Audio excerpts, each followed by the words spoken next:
Assalamualaikum dan selamat sejahtera. Nama saya Haida Zakira binti Ahmadan. Nombor matrik saya 270579. Nama saya Nur Dalili Fakira binti Yahya.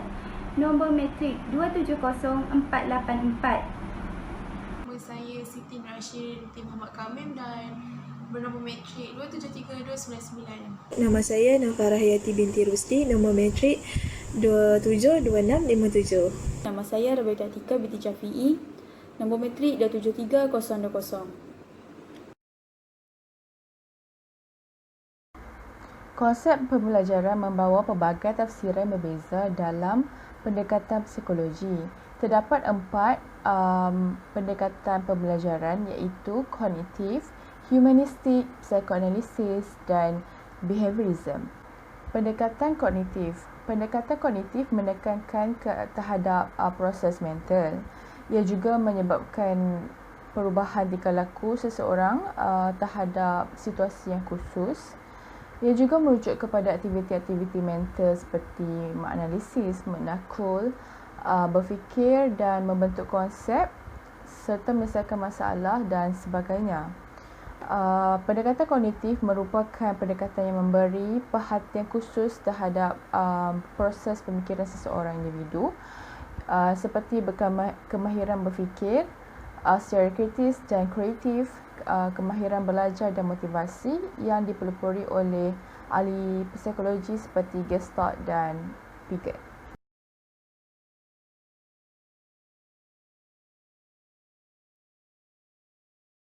Pendekatan humanistik percaya bahawa proses pembelajaran adalah berdasarkan keseimbangan pengalaman atau peristiwa yang lepas dan semasa dapat membantu mencapai kesempurnaan kendiri.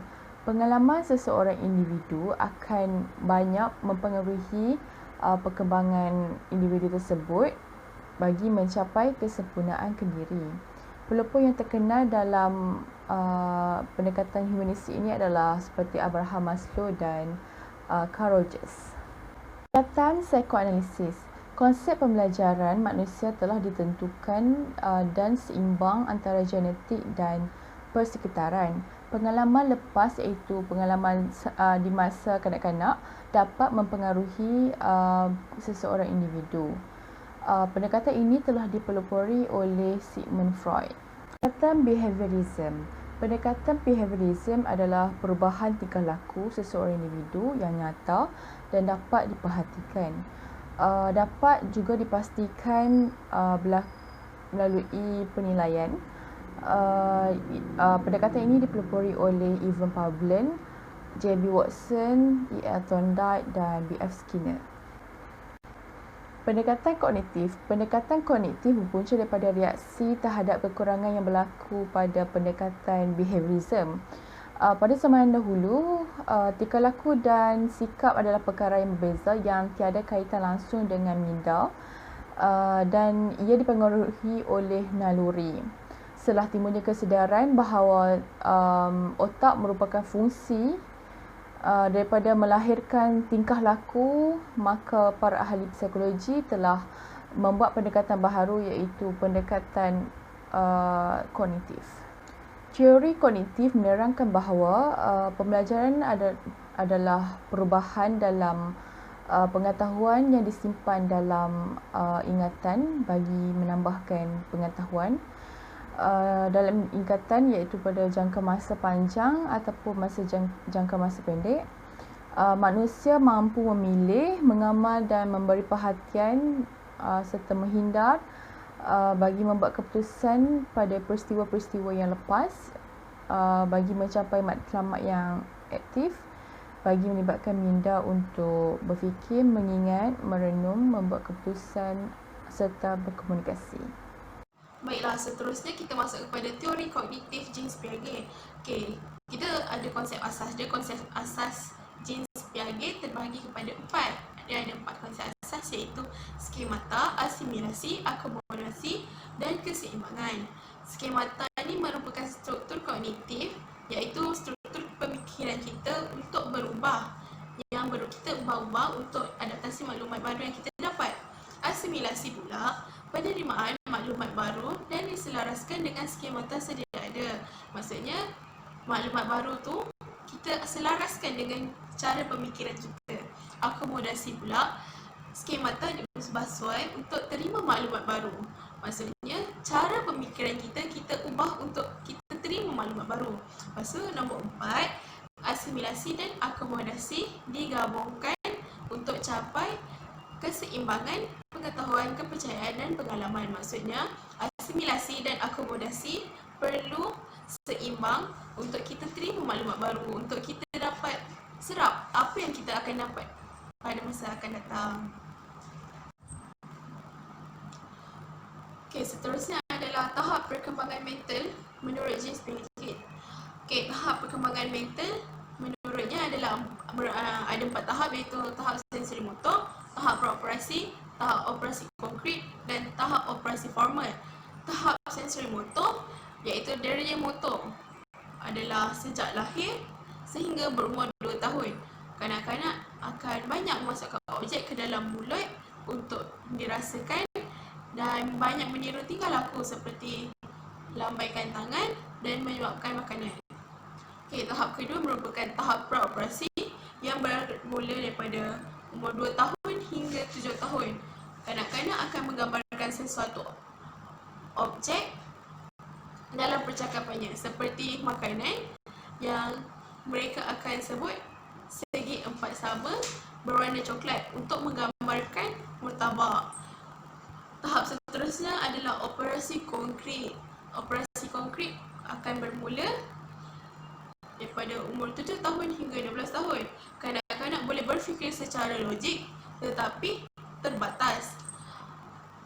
Dan akhir sekali adalah tahap operasi formal.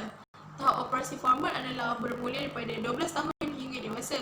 Mereka boleh berfikiran secara logik dan membuat andaian berdasarkan fakta yang sedia ada. Pendekatan humanistik iaitu daripada Carl Rogers. Carl Rogers merupakan seorang yang berdisiplin dan berpegang kepada agama. Beliau mempunyai moral yang tinggi dan beliau juga merupakan seorang pakar humanistik iaitu ahli psikologi Amerika. Carl Rogers amat mementingkan manusia sebagai manusia dan beliau juga menyangkal pandangan yang melihat manusia sebagai objek manipulasi sama ada daripada dalam ataupun luar. Seterusnya adalah konsep semula jadi manusia menurut Carl Rogers. Menurutnya, manusia cenderung untuk hidup kekal dan bertambah, iaitu contohnya mereka akan berusaha untuk mendapatkan sesuatu yang lebih lagi dalam kehidupan mereka. Okey, seterusnya manusia boleh berkembang secara positif iaitu daripada segi emosi dan intelek untuk capai kesempurnaan diri, which is mean mereka faham apa yang ada dalam emosi dan intelek mereka dan pemikiran mereka. Seterusnya, manusia bersifat rasional iaitu mereka sedar dengan pengalaman dan diri sendiri. Mereka tidak bersifat terburu-buru. Manusia juga pada asasnya baik dan menolak pandangan Sigmund Freud yang menganggap manusia born to be evil. Seterusnya, perasaan dan emosi masa kini memberi kesan yang besar terhadap personaliti seseorang. Maksudnya, perasaan dan emosi yang ada sekarang akan menyebabkan personaliti seseorang tu akan terkesan. Okey, seterusnya manusia boleh berkembang secara positif. Berkembang secara positif adalah maksudnya membesar secara positif dengan wujud kejujuran, keikhlasan dan kebenaran. Pertama, penerimaan tanpa syarat iaitu tak wujudnya judging. Yang ketiga, kefahaman yang mendalam. Orang lain faham tentang dirinya. Okay, seterusnya manusia bertindak balas terhadap fenomena mengikut persepsinya.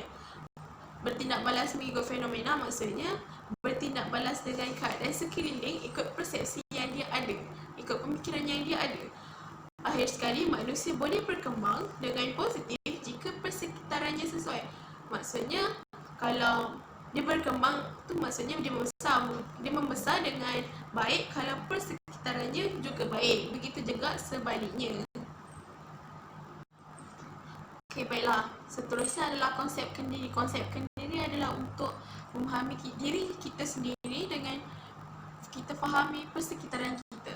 Okey, dia terbagi kepada 3 konsep kendiri, iaitu penilaian orang lain terhadap individu, iaitu penilaian orang lain terhadap diri kita sendiri, penilaian individu tentang persepsi orang lain terhadapnya.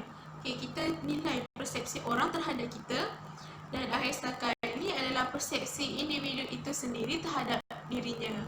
Okey, persepsi kita terhadap diri kita sendiri maksudnya. Seterusnya adalah kendiri dan pengalaman. Kendiri dan pengalaman perlu bergabung untuk mendapatkan persamaan. Okey. Antara kendiri dan pengalaman kita ada persamaan yang banyak, dan kita akan panggil itu adalah perasaan yang kongruen. Kalau kendiri dan pengalaman tu sikit je persamaannya, kita panggil perasaan yang tidak kongruen. Seterusnya, pendekatan psikoanalisis. Pendekatan psikoanalisis merupakan teori yang pertama dibincangkan dan ia menjadi asas kepada pemahaman psikologi manusia. Kebanyakan teori-teori kaunseling dan psikologi dipengaruhi oleh teori psikoanalisis ini. Teori ini juga membincangkan tentang falsafah semula jadi manusia, model personaliti dan metod psikoterapi.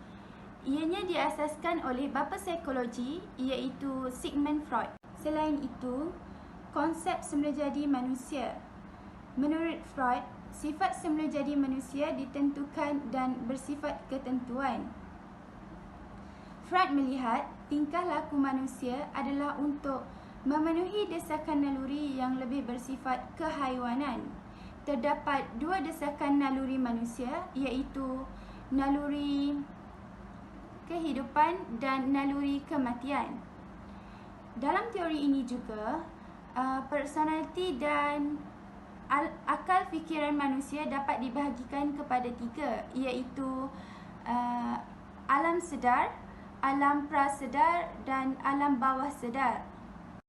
Terdapat 3 struktur personaliti manusia yang mempengaruhi minda dan tingkah laku manusia, iaitu id, ego dan superego. Okey, yang pertama adalah id. Id adalah wujud sejak lahir lagi. Ia tidak pernah matang dan membesar. Ia sentiasa mahukan keseronokan. Yang kedua pula adalah ego. Ego merupakan orang tengah yang mengawal personaliti dan perkara yang harus dilakukan. Ianya waras, logik serta rasional. Ia memuaskan id dengan mengambil kira realiti dan berkembang selari dengan pengalaman seseorang. Yang ketiga pula adalah superego. Superego merupakan komponen moral ataupun sosial yang menentukan tingkah laku manusia itu adalah baik ataupun buruk. Ia bersifat kesempurnaan, memegang nilai-nilai tradisi dan bersifat menuju kesempurnaan kendiri.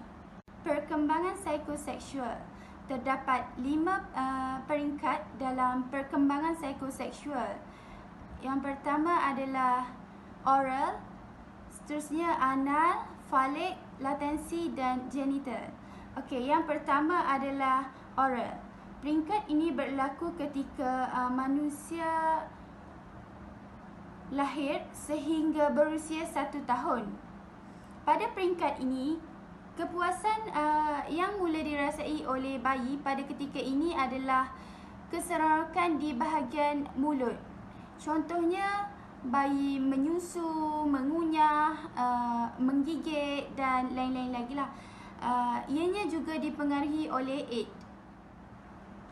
Peringkat yang kedua pula adalah peringkat anal. Peringkat anal ini berlaku pada usia 1 hingga 3 tahun. Pada peringkat ini, kanak-kanak mendapat kepuasan di bahagian dubur.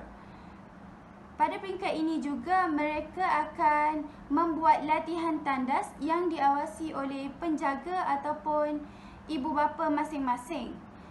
Peringkat yang ketiga pula adalah falik.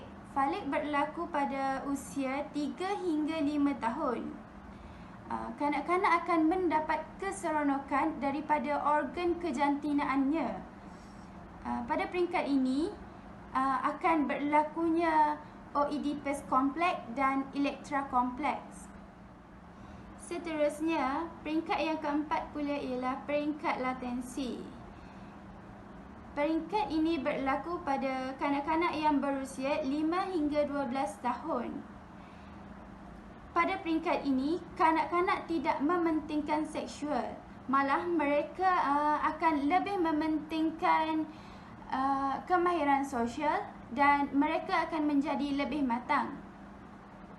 Peringkat yang kelima pula adalah peringkat genital. Peringkat ini berlaku pada remaja sehingga dewasa. Pada peringkat ini, wujudnya keinginan lebih bebas. Remaja juga akan menjadi lebih matang dan berlaku kematangan seksual. Seterusnya, terdapat 8 jenis mekanisme helah bela diri dalam perkembangan psikoseksual. Yang pertama adalah resepsi. Resepsi digunakan oleh individu untuk menghilangkan pemikiran dan perasaan yang mengganggu alam sedar dalam dirinya. Yang kedua pula adalah penafian. Penafian merupakan cara individu enggan menerima sesuatu yang menimpa pada dirinya dengan membuat sesuatu untuk menidakkannya. Yang ketiga pula adalah pembentukan reaksi.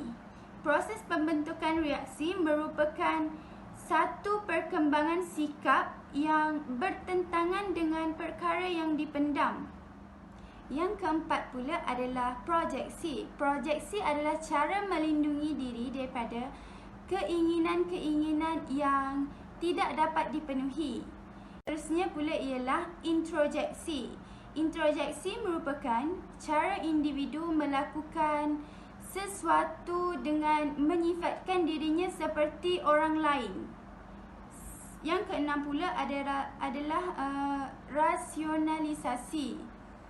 Rasionalisasi bertujuan untuk menyembunyikan perkara yang sebenar berlaku demi menjaga maruah dan harga diri. Yang ketujuh pula adalah pemindahan. Pemindahan digunakan oleh individu untuk menyalurkan tindakan kepada sasaran lain yang lebih selamat berbanding dengan sasaran yang asal.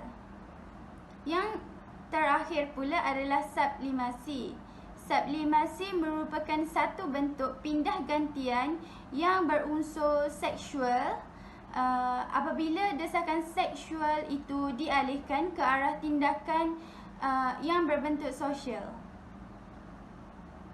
Seterusnya adalah pendekatan behaviorisme. Pendekatan behaviorisme ini diperkenalkan sejak awal kurun ke-20. Antara tokoh-tokoh dalam pendekatan ini adalah John B. Watson, B.F. Skinner, Bandura dan Ivan Pavlov. Semua tingkah laku, pemikiran dan emosi adalah sesuatu yang dipelajari serta boleh diperbaiki melalui pembelajaran baru. Antara punca-punca ataupun dua punca yang terdapat dalam teori behaviorisme ini adalah teori pembelajaran pelaziman klasik dan teori pelaziman operan. Yang pertama adalah teori pembelajaran pelaziman klasik.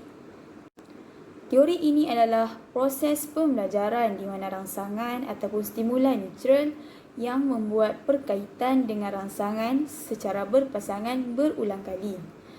Lalu, ia juga merupakan suatu jenis pembelajaran di mana satu rangsangan dihubung kait dengan tindak balas sebelum ini dihasilkan oleh rangsangan yang lain. Ini adalah contoh gambar di mana Ivan Pavlov menjalankan eksperimen pelaziman klasik terhadap seekor anjing, di mana gambar ini menunjukkan terdapat peralatan pelaziman air liur. Jadi, berdasarkan eksperimen pelaziman klasik oleh Pavlov, sebelum pelaziman seperti biasa, jika anjing tersebut diberikan makanan, maka akan berlaku gerak balas tak terlazim di mana berlaku perembesan air liur oleh anjing tersebut. Tetapi, apabila dibunyikan loceng, tiada gerak balas yang berlaku. Bermaksud tiada perembesan yang berlaku oleh anjing tersebut. Jadi, pada proses pelaziman, Ivan Pavlov menjalankan eksperimen dengan membunyikan loceng, lalu dia menunggu sementara, lalu diberikan makanan dan proses tersebut berulang kali. Lalu selepas pelaziman, seperti biasa, makanan diberikan kepada anjing dan anjing tersebut bergerak balas tak terlazim di mana berlaku perembesan air liur. Dan setelah pelaziman, apabila dibunyikan loceng, terdapat gerak balas terlazim di mana berlaku perembesan air liur oleh anjing tersebut. Jadi, kesimpulan yang dapat dilakukan berdasarkan kajian Ivan Pavlov semasa proses melakukan eksperimen tersebut adalah yang pertama, proses penghapusan. Ketika makanan diberikan, lalu loceng dibunyikan, anjing tersebut mengeluarkan air liur yang agak sedikit sehingga tidak mengeluarkan air liur tersebut langsung. Dan yang kedua adalah pembelajaran semula, di mana apabila makanan dan bunyi loceng diadakan serentak, akhirnya loceng sahaja dibunyikan, lalu anjing tersebut bergerak balas dengan mengeluarkan air liur itu semula. Dan yang ketiga adalah pemulihan semerta. Pemulihan semerta adalah seperti apabila bunyi loceng diberhentikan sementara dan kemudian dibunyikan semula, lalu air liur anjing tersebut keluar juga. Dan yang keempat adalah generalisasi. Generalisasi ni, yang pertama, apabila bunyi loceng diganti dengan bunyi yang seakan-akan sama, air liur anjing tersebut bergerak balas keluar ataupun dirembeskan juga. Dan yang kedua, hanya bunyi loceng diberi daging, bunyi yang seakannya tidak diberi daging. Air liurnya hanya keluar apabila loceng dibunyikan. Selain daripada itu, J.B. Watson juga telah melakukan eksperimen ataupun kajian mengenai teori pelaziman klasik. Menurut beliau, manusia mempunyai 3 emosi semula jadi, iaitu takut, marah dan kasih sayang. Emosi boleh diajar melalui proses pelaziman. Watson juga berpendapat bahawa gerakan refleks yang mudah berlaku secara semula jadi dan tidak perlu dipelajari. Beliau juga berkata bahawa manusia mempelajari gerak balas untuk menyesuaikan diri mereka dalam situasi-situasi baru. Justru itu, J.B. Watson telah melakukan sebuah eksperimen terhadap seorang kanak-kanak atau lebih dikenali sebagai Little Albert. Semasa proses eksperimen pelaziman, tikus putih ditunjukkan kepada Albert dan ketika itu, Albert langsung tidak merasa takut terhadap tikus putih tersebut. Lalu, tiba-tiba berlaku suatu dentuman yang kuat yang telah dibunyikan dari belakang Albert. Dan dengan serta-mertanya, Albert berasa terperanjat dan takut. Berdasarkan rajah tersebut, tikus putih dentuman yang kuat adalah rangsangan yang terlazim lalu bergerak balas secara tak terlazim, iaitu reaksi takut oleh Little Albert. Lalu setelah berlaku pelaziman, tikus putih ditunjukkan semula kepada Albert, lalu Albert telah menunjukkan reaksi takutnya terhadap tikus putih itu kerana memikirkan apabila tikus putih ditunjukkan akan berlaku satu dentuman yang kuat. Berdasarkan rajah, tikus putih merupakan rangsangan terlazim dan bergerak balas secara terlazim, iaitu reaksi takut oleh Little Albert. Oleh itu, Watson telah merumuskan bahawa Albert telah menghubungkaitkan dentuman yang kuat dengan tikus putih yang dilihatnya. Lalu Albert telah belajar tingkah laku takut. Walaupun demikian, oleh Watson memanglah merupakan sesuatu yang penting, tetapi ia telah menimbulkan satu persoalan yang agak sensitif dari segi etika. Sekian, terima kasih. Okey, baiklah, saya akan terangkan tentang teori pelaziman operan. Apa yang difahamkan tentang pelaziman operan ni, dimaksudkan oleh pelaziman operan ni? Okey, pelaziman adalah lazim, okey, benda yang selalu dilakukan atau benda yang berulang banyak kali, ataupun benda yang memberi kesan makna kepada kita, berlaku disebabkan memberi kesan atau makna kepada kita. Operan pula adalah operasi, iaitu yang bermaksud kita bertindak ke atas sesuatu. Jadi pelaziman operan ni adalah kita sebagai manusia, okay, beroperasi, bertindak ke atas persekitaran yang menghasilkan pelbagai kesan. Itu maksud pelaziman operan. Okay. Dan B.F. Skinner buat satu eksperimen untuk menengkuhkan lagi tentang teori pelaziman operan ini, di mana seekor tikus dimasukkan ke dalam satu kotak eksperimen ataupun Skinner box, di mana kotak tersebut ada satu butang.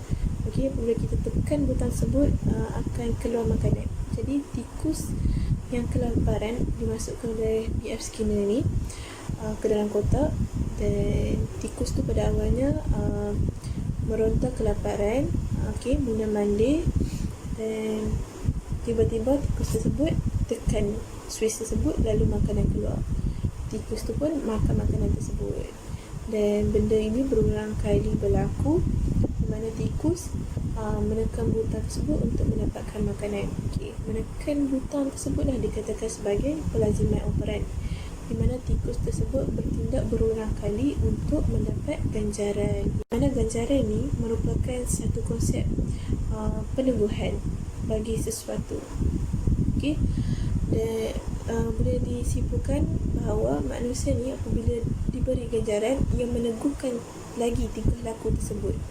Iaitu terdapat dua jenis peneguhan. Yang pertama adalah peneguhan secara positif, yang kedua adalah peneguhan secara negatif.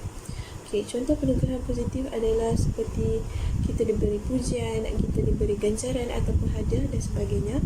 Okey, pujian, ganjaran tersebut sebenarnya mendorong seseorang itu untuk mengeluarkan hasil yang lebih baik pada masa akan datang. Sudahkan meneguhkan orang itu supaya berkelakuan lebih baik pada masa akan datang. Sebagai contoh, ada seorang pelajar ni, dia telah menyiapkan kerja sekolahnya, dan bila dia siap kerja sekolah tu, dia dapat pujian daripada cikgu dia. Jadi untuk masa akan datang, pelajar itu akan lebih teguh untuk berkelakuan baik pada masa akan datang lah. Okay, itu maksudnya peneguhan secara positif. Kedua adalah peneguhan secara negatif, di mana rangsangan serta-merta yang tidak selesa atau menyakitkan diberi selepas suatu tingkah laku ditunjukkan. Okey, sebagai contohnya, ada seorang ayah ini marah anak dia sebab dia tak mau buat kerja sekolah. Jadi si anak ini tak mau dengar leteran ayah dia, ataupun dia tak mau dimarahi oleh ayahnya. Jadi budak tersebut siapkan kerja sekolah tersebut. Jadi tindakan anak tersebut tu adalah satu peneguhan yang baik bagi dia, dan rangsangan itu adalah rangsangan yang negatif diberikan.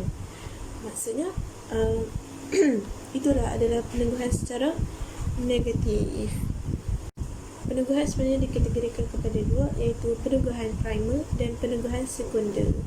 Di mana peneguhan primer adalah peneguhan yang akan memenuhi keperluan asas biologi manusia seperti makanan, air, keselamatan, tempat tinggal dan sebagainya. Maka peneguhan sekunder adalah peneguhan yang memberi rangsangan untuk teguhkan lagi peneguhan primer, seperti peneguhan sosial, peneguhan token, peneguhan aktiviti. Sebagai contohnya peneguhan token ataupun simbolik, di mana manusia bertingkah laku secara baik dan mendapat jawatan yang lebih tinggi, mendapat pangkat yang lebih tinggi, maka dia mempunyai wang yang lebih banyak. Jadi wang yang lebih banyak ni akan meneguhkan lagi peneguhan primer, di mana beliau dapat membeli makanan yang lebih sedap, beliau dapat keselesaan yang lebih advance dan sebagainya.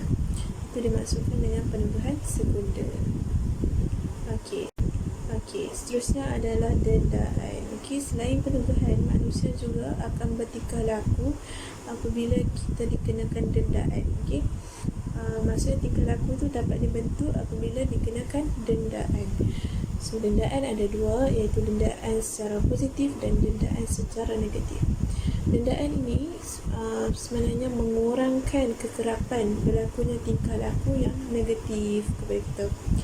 Jadi, dendaan positif adalah dendaan yang tidak disukai tetapi dia bersifat membangun atau menimbulkan perasaan serik kepada seseorang lah.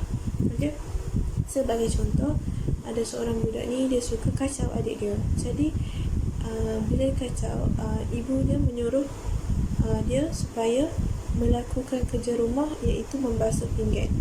Jadi membasuh pinggan itu adalah benda yang positif, tapi tidak disukai ataupun tidak disukai oleh budak tersebut. Jadi ia adalah merupakan dendaan secara positif. Yang kedua adalah dendaan secara negatif, di mana dendaan tersebut akan menyingkirkan ejen peneguhan atau disekat perbuatan yang disukai oleh responden. Okey, dendaan negatif ini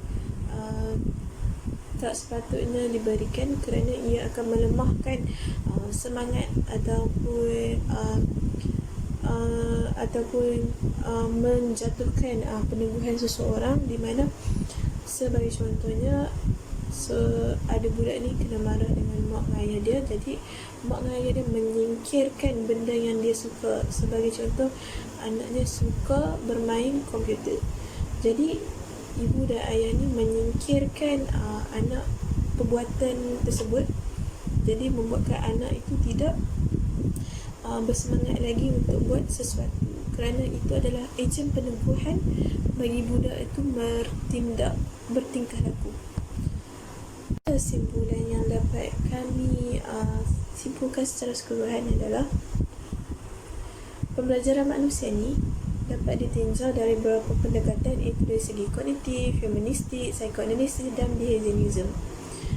Dan pendekatan tersebut berfungsi sebagai garis panduan untuk mempelajari tentang manusia sehingga mengetahui dan dapat meramal tentang tingkah laku manusia, bukan sembarang kata tingkah laku manusia, tapi dari segi emosi, perasaan, biologi dan sebagainya. Dan pendekatan tersebut ada 4, iaitu pendekatan kognitif oleh Jim Piaget, iaitu dia lebih menumpukan kepada pembelajaran manusia dari segi sudut pemikiran. Pendekatan humanistik yang memfokuskan kepada konsep di mana manusia ni ingin mencapai kesempurnaan melalui setiap peringkat individu tersebut. Dan pendekatan psikoanalisis yang menekankan kepada kita sebagai manusia telah belajar daripada zaman kanak-kanak, di mana zaman kanak-kanak ni merupakan zaman terpenting yang mendorong perkembangan manusia itu lebih cerah ataupun sebaliknya. Dan yang terakhir adalah pendekatan behaviorism, iaitu menyatakan bahawa manusia ni sebenarnya belajar sesuatu dengan memerhati ataupun secara pelaziman, iaitu tindakan yang berulang kali. Setakat itu saja daripada kami. Sekian, terima kasih.